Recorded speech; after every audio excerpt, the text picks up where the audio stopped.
Sigue la racha. Sergio, antes que entrar a los temas locales, digo, ha habido un hecho de repercusión mundial que ha sido el ataque de represalia de las tres grandes potencias contra Siria por supuesta utilización del gas sarín en la represión interna. ¿Qué tenemos que esperar a partir de ahora? Fue un ataque muy quirúrgico. No hubo, por suerte, daños colaterales ni involucrando ni a tropas rusas, ni iraníes, ni siquiera sirias, más allá de las áreas donde efectivamente había desarrollo de armas químicas según los aliados, ¿no?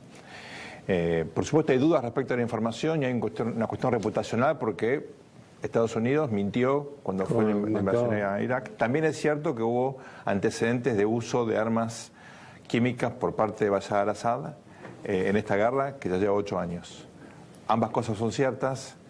Estados Unidos cometió un error en el 2013, durante el gobierno todavía de Barack Obama, cuando amenazó con usar la fuerza si se usaban estas armas, al final no lo hizo.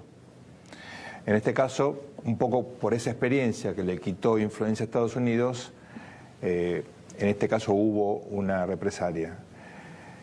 Hay que mirar dos cosas, hay que mirar si reacciona Irán, obviamente, y Rusia. Y hay que mirar cómo reacciona Rusia.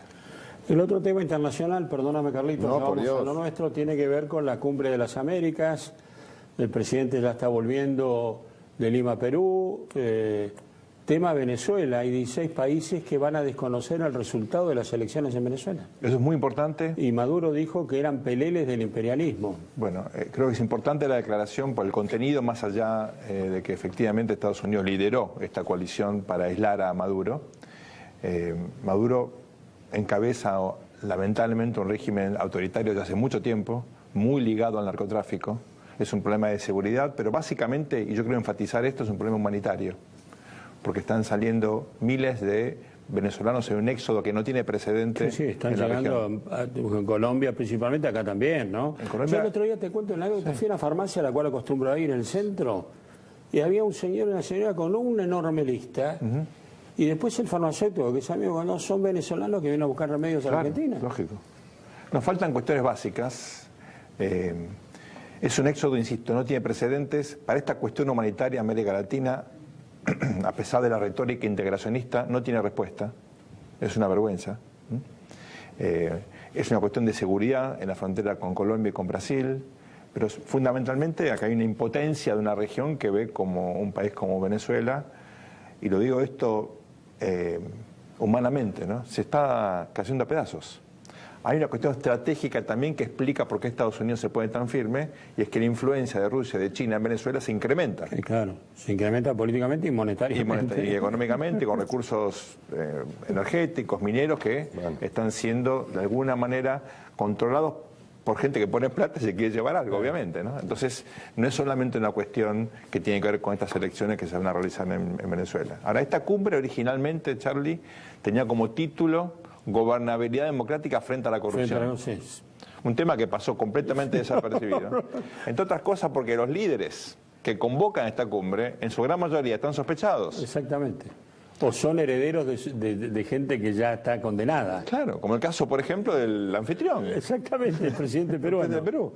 Pero pasa lo mismo con Temer, pasa naturalmente lo mismo con el presidente mexicano, y también es una cumbre que se da en un contexto singular, porque hay un recambio de liderazgo en la región. Los principales países de América Latina tienen elecciones. México, Colombia, Brasil, otros más pequeños, Costa Rica, va a haber elecciones en Venezuela, hasta cambia de liderazgo en Cuba. Hay como un cambio en el equilibrio de poder en toda la región, y esto hace que esta cumbre esté básicamente integrada por gente que está saliendo, ¿no? Vamos a la Argentina, si te parece. Sí, simplemente que hablaste de la energía vos, Charlie, al comienzo, y diría que con respecto al conflicto internacional, todo lo que tiene que ver con la energía y el complejo industrial militar ancestral de los Estados Unidos son factores que van cambiando, pero están ahí presentes. Pero vayamos a la Argentina. Yo leí tu artículo detenidamente porque vos escribiste en La Nación, hace pocas horas.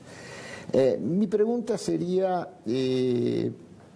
¿por qué la democracia en general y en particular en la región no consigue obtener la virtud cívica y la ejemplaridad de sus dirigentes? Bueno, yo creo que hay una cuestión de seguridad en la frontera con Colombia y con Brasil. Otros más pequeños, Costa Rica, va a haber elecciones en Venezuela, hasta cambia de liderazgo en la región, y esto hace que esta cumbre esté básicamente integrada por gente que está saliendo, ¿no? La teoría democrática supone que hay un Estado nacional fuerte, que controla el territorio, que provee bienes públicos, que tiene una burocracia capaz, que tiene capacidad, por ejemplo, para cobrar impuestos.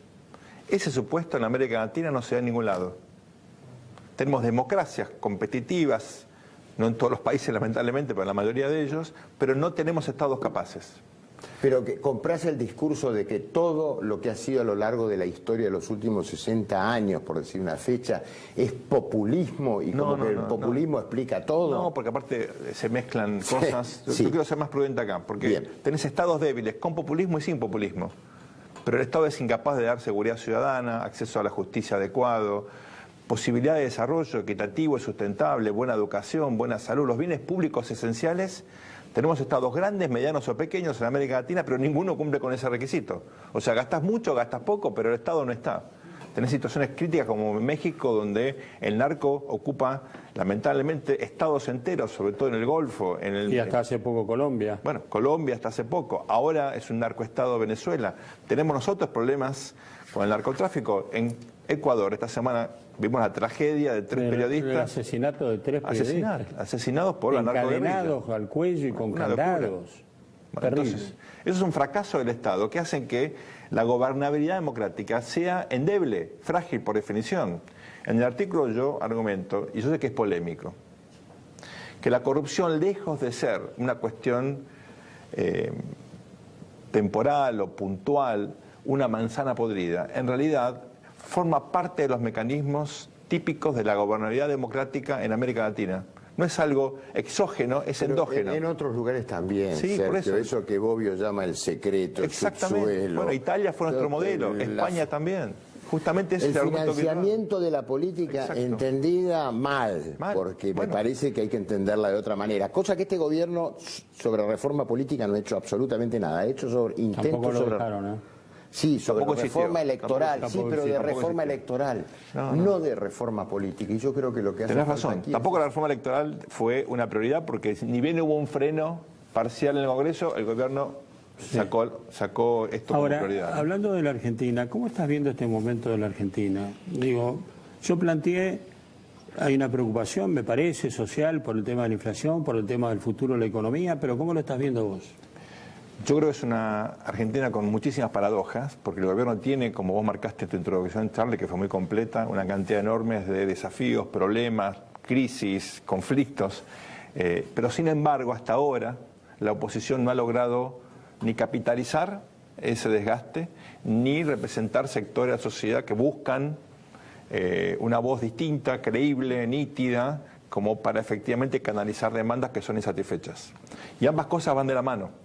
Entonces, los famosos errores no forzados del gobierno por ahora no generan costos políticos electorales. Generan otras cosas, que es una creciente insatisfacción, como creo yo demuestran prácticamente todos los sondeos de opinión pública. Y en ese contexto yo creo que hay un interrogante, y es qué pasa en las elecciones del año próximo, muy temprano. Pero un comentario simplemente como para orientar, ¿no? Cada vez que el gobierno, el Poder Ejecutivo, fue unido con un candidato más o menos instalado y enfrentó una oposición fragmentada, en los últimos 30 y tantos años de transición ganó siempre el gobierno. Está bien, pero yo te quería especificar un poquito. Digo, situación económica, como vos decís, las encuestas la rechazan, no la soportan. Digo, pero comienza a haber otros efectos, ¿no? Digo, radicales y la coalición cívica, miembros plenos de Cambiemos se quejan de Aranguren o de algunas cuestiones económicas, y María Eugenia Vidal reconoce que la inflación le está dificultando la acción del gobierno en los sectores más desfavorecidos. Es que es así, es un dato real. Yo creo que esta es una coalición muy atípica, porque es una coalición electoral exitosa, pero no es una coalición de gobierno que refleja el peso relativo de los distintos componentes en términos electorales. Es un gobierno de presidente. Y el presidente tiene aliados, conversa con sus aliados, pero el gabinete y la acción de gobierno no refleja en absoluto la coalición electoral. ¿Hasta cuándo crees, Sergio, que puede ser o estar vigente o ser eficaz electoralmente la estrategia de bipolaridad, grieta, llámalo como quieras, la culpa de todo esto que estamos pasando viene del gobierno anterior? ¿Hasta cuándo puede durar? Yo creo que hay que ser prudente con eso porque no hay ninguna estrategia que dure eternamente y el beneficio marginal de hacer siempre lo mismo siempre tiende a bajar, ¿no? Ahora, el gobierno está haciendo cosas que van a tener impacto electoral, sobre todo la obra pública. Cuidado con esto porque sobre todo en el Gran Buenos Aires, si uno compara el voto 2017, octubre de 2017 contra octubre de 2015, aún en distritos donde Cambiemos no ganó, de todas maneras tuvo un incremento significativo del voto en segmentos muy vulnerables. Bueno, una de las apuestas de María Eugenia Vidal es esa, presentar la obra pública a principios del año que viene. Bueno, te digo que eso va a tener un impacto, por supuesto que si la gente no tiene plata para tomar el Metrobús, que haya Metrobús o no haya Metrobús es relevante, pero me parece que hay ahí una apuesta muy importante que veremos qué impacto tiene.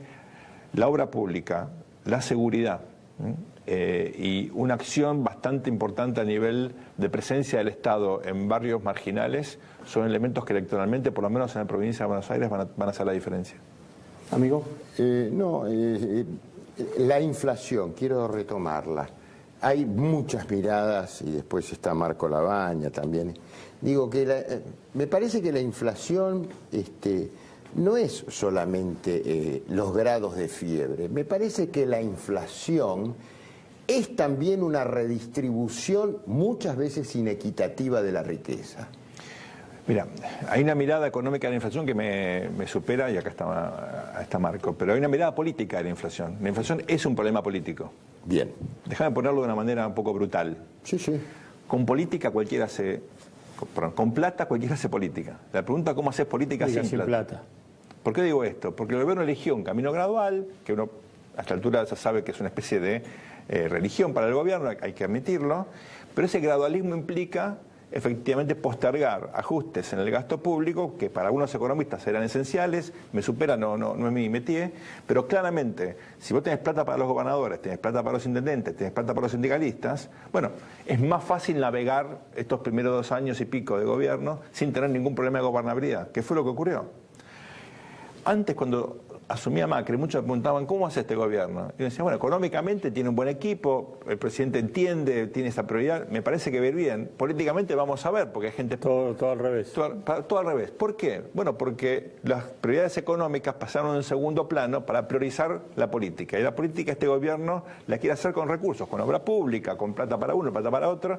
Bueno, todo no se puede. Entonces la inflación es reflejo de la decisión política de efectivamente garantizar la gobernabilidad y postergar en todo caso objetivos económicamente indispensables, pero que el gobierno considera que puede ir logrando más de a poquito, ¿no? Sergio, enorme gusto que hayas venido, ¿eh? No, te lo agradezco. Un abrazo grande, gracias por la invitación.